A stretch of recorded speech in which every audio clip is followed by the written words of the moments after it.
matters, right? It's your family, it's your friends, it's your loved ones.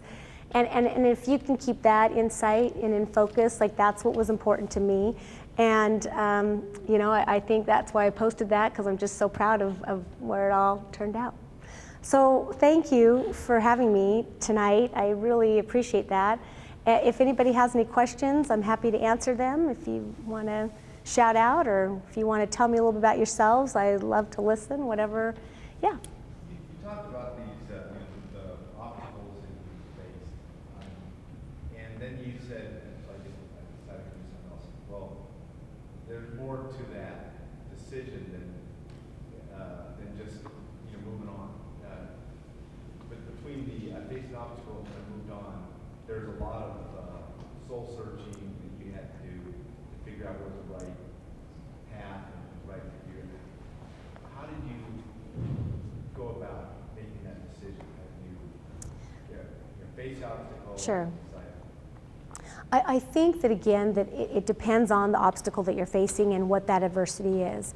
So, I mean, if you want to kind of dissect it a little bit, obviously the adversity of being 15 and being pregnant, and that being really just such a changing point in my life, there were clearly some big decisions that I had to make. And this is something that is difficult in some aspects for me to answer, because I always tell people I don't know. Like, people will say, well, what makes you have this? And I go, I don't know. And I want to say this, honestly, I got to tell you, I'm not focused in on any religion at all. I'm very spiritual based. I feel like there's always been like sort of that kind of guidance a little bit, and it's difficult to explain, but life is a series of choices, and I think that's something that I've always believed. But I think what I really believe is that the people that have no adversity and no difficulty in their life don't know how to make decisions. And I think what happens a lot of times, if life is too easy, you really don't know how to make a choice or how to make a decision. But it's when you're faced with now what, and that's what I tell people. I say, ask yourselves, now what? And I think that's what I've always asked myself. And I just have had that inside me where I'm like, okay, you're pregnant, now what? What are my choices? What are my options? And then I just kind of move myself through that. So you're right, there's a lot of internalizing that obviously goes with that. I mean, when I got divorced, and you take a look at, I speak to a lot of women's groups, and a lot of women will struggle with the fact that the men aren't paying for, the kids, or they're not getting child support, or they're not getting this. And I stand up in front of them and I go, you're spending 80% of your energy complaining about what you don't have. Why don't you roll that energy over onto this side and think about what you do have and what you can do, and move that forward. So I think one of the other things that I've always done, and again, I think it's just internally, I've always been grateful. Even though I had this difficult upbringing, and even though there were these things that came into my life, in the back of my mind, I'm like, I am so grateful for this. I mean, even right now, I'll wake up and I'll be like, I am so grateful that I have a bed. Just because of the fact that a lot of people don't. And one of the things that I did when my kids, my two boys, were in 6th and 4th grade, so I took all this money that I made off the real estate stuff, I saved it, and I took them out of school for a year and homeschooled them, and traveled across the world with them. My daughter was actually in the Peace Corps for 2 years in Africa. So we went and spent a month in Africa, we spent a month in Australia, we spent a month just traveling to different countries and different places, because I wanted them to get an experience of what other people have to go through. So my kids, even though they've had a pretty darn good life, they've had adversities. And I'll tell you what, every one of them has had to work inside the cleaning company. Every one of them, since they were 14, because I wanted them to learn. So I know that's not probably answering the question. I guess what I want to say is that I think that for me, it's been very internal. I do always just ask myself, what now? When something hits me and I'm really bogged down with that fear, I just kind of take that head on, and I'm just like, Sylvia, I give myself these internal pep talks. I'm like, Sylvia, you know you can do better than this, get up, you can do this, and let's move it forward. And I'll pep talk myself. I'm not crazy, I don't have split personality, but I will literally pep talk myself. And I'll take a fear and I'll meet it head on. So I am scared to death of heights. I mean, you have no idea. Like I can't even like climb a rooftop, I hate it. But you know, I love flying, which is a little weird, right? But I'm okay with that, but scared to death of heights. So I was in Yosemite. Here's one of my move on stories. I was in Yosemite, climbed up this huge hike that took us like 6 hours to climb. I was with my daughter and one of my good friends, and the two of them go out on this little tiny ledge to watch that waterfall just come pouring down. And I remember standing in the back and I'm just crouched and I'm like, I'm not going. And they're like, Sylvia, come on. I'm like, no, I'm not going. And I never went out there. I never went out there to see that waterfall cascading down because I was so afraid to get onto that ledge. Oh, I came home and I was so mad at myself. I thought I missed that view. My girlfriend Trisha's like, Sylvia, you missed it. And I'm like, my daughter's like, Mom, it was amazing. And I'm like, okay, never again. So I have skydived 5 times. I have bungee jumped off the bridge in Portland. I have jumped off a cliff in Rio, and what was the other cliff? There was a couple cliffs I jumped off of. One was in Rio, I can't remember the other. But I was so mad that I allowed myself to be so afraid of going out on that ledge that I'm like, okay, done. So I take each of my kids skydiving now. So when they turn 18, we all jump. So the whole family jumps.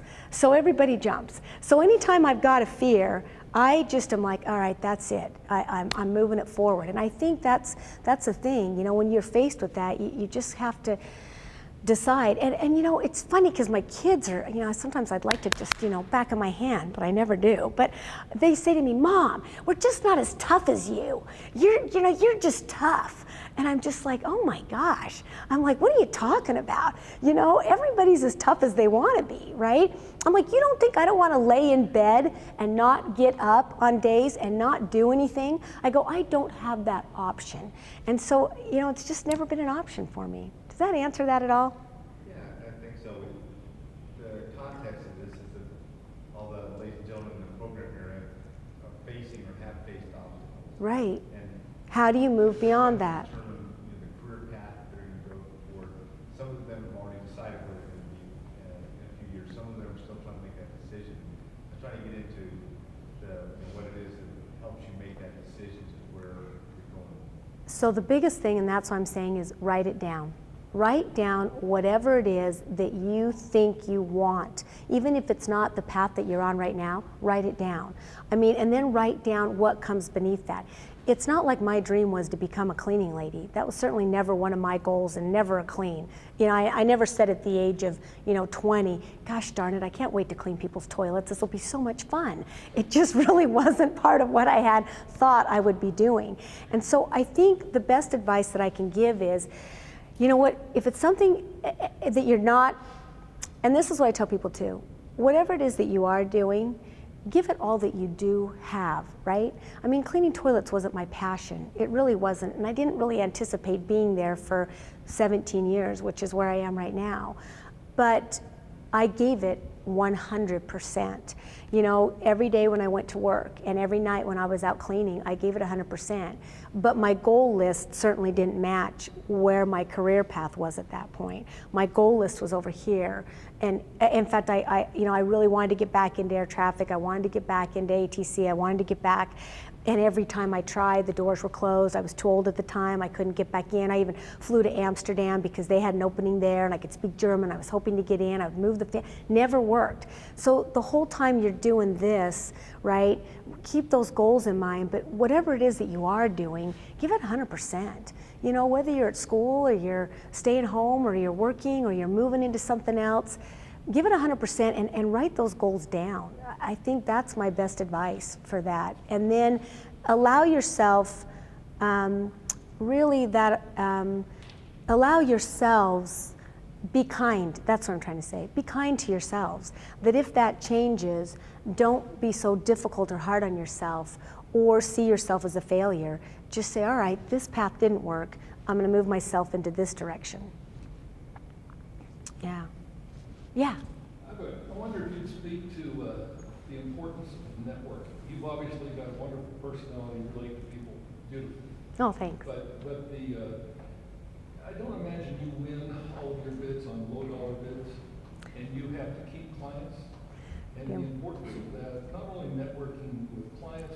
staff, and the importance of that. As these fellows and girls go to school, That's great. it isn't just the book learning they get, it's the interrelationship, learning how to work with people heavily. That's great. I wonder if you'd speak to that. Yeah, that's a great question. So really what I do is that anyone and everyone that I meet is someone that potentially offers something, right? I have had mentors along the way in my career path, and I can stand up here and talk to you all day, and so can anybody else. But when you get that opportunity to meet people that you know could possibly change your life or help you, and they give you a piece of advice, boy, I'd say run with it. And I think that a lot of people don't. And that's one of the things that I've kind of had that ability to do is I've had really great mentors along the way, and even business people that I look at, but even sitting around this room, right? You guys all know people.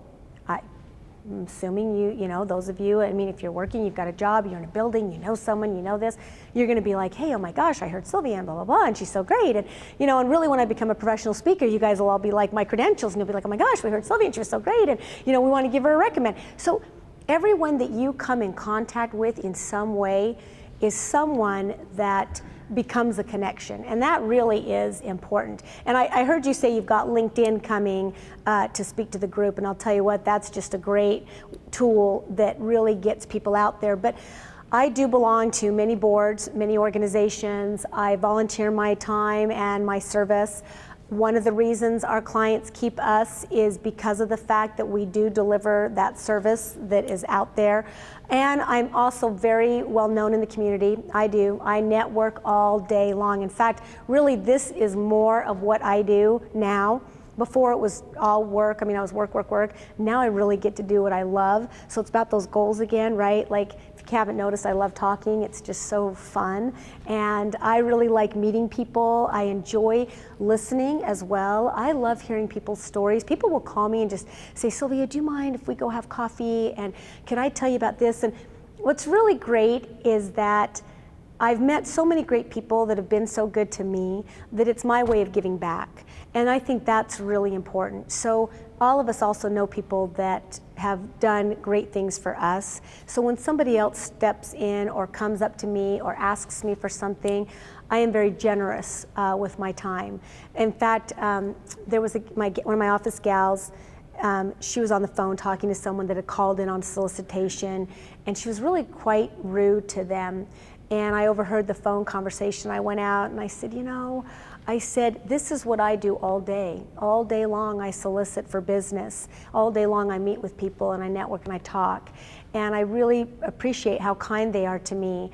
I don't ever want anyone to have that kind of treatment again when they contact us on the phone, because they need to know, regardless of what they're selling or what they're doing, you know what, we treat everybody with respect, because you don't ever know. And I've taught my kids that too. Know every single person that you come in contact with, and especially in Idaho. I don't know if you guys have, how many from Idaho here? Yeah, I don't know if you've noticed this, but especially in Idaho, it's like you meet somebody and it's like 4 degrees of separation, because it rolls back around. And so I never, even when someone lets us go or they terminate our service, we go out with dignity and grace. That's the way we do it. We give 100%, and you know what? We know that they'll be calling us back in a year, because we know we deliver a product that nobody else can.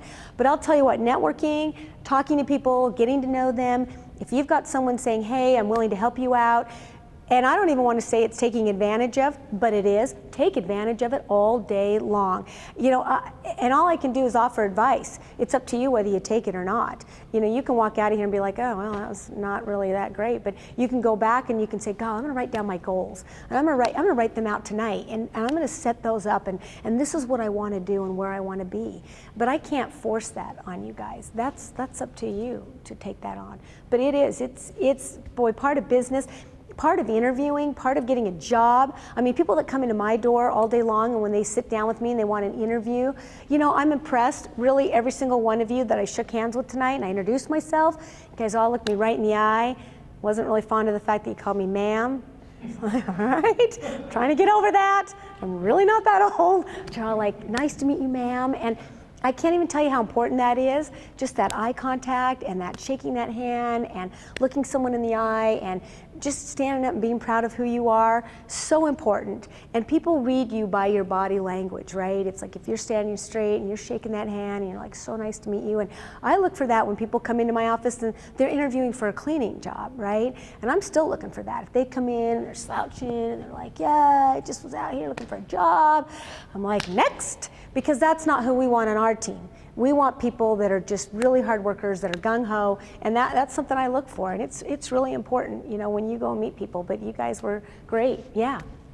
Given all the extracurricular things you do besides your work. Do I do others? Given all the Oh, extracurricular I was going to say, yes, I golf, I scuba dive, how do you find time to balance that with your family? I don't sleep, no.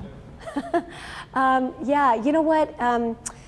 Yeah, I think I love life. I am just such a lover of life and really love people and love kids. I love kids. In fact, I donate my time, when I do donate it, it's to kids and organizations. I'm on the board of the Boys and Girls Club, and I participate in the Foster Youth Scholarship Foundation Fund. And you know, everybody's got 24 hours, right? So it's a good question. Everybody's like, how can you do what you do? But if you really stop and think about it, it is a big chunk of time. I mean, it really kind of is. And I think about even like when I'm not doing something, I think, God, I could be doing a little more. I mean, I think about all the time that we're just spending on Facebook or texting or, you know, and really to me, that's a waste of my time. I mean, I post a few things on Facebook because I got relatives and friends, but quite frankly, I'd rather be doing this and I'd rather be talking face to face. With the kids and the family, boy, you know, that's just been a priority, like I said. I mean, like I said, I've been single for 14 years, so I've clearly given up a personal life, which was a choice that I've made. They have just been my focal point. They're the loves of my life, and I always tell people that, you know, people always say, oh, I love my kids. I'm in love with my children. I just always have been from the day that they were born.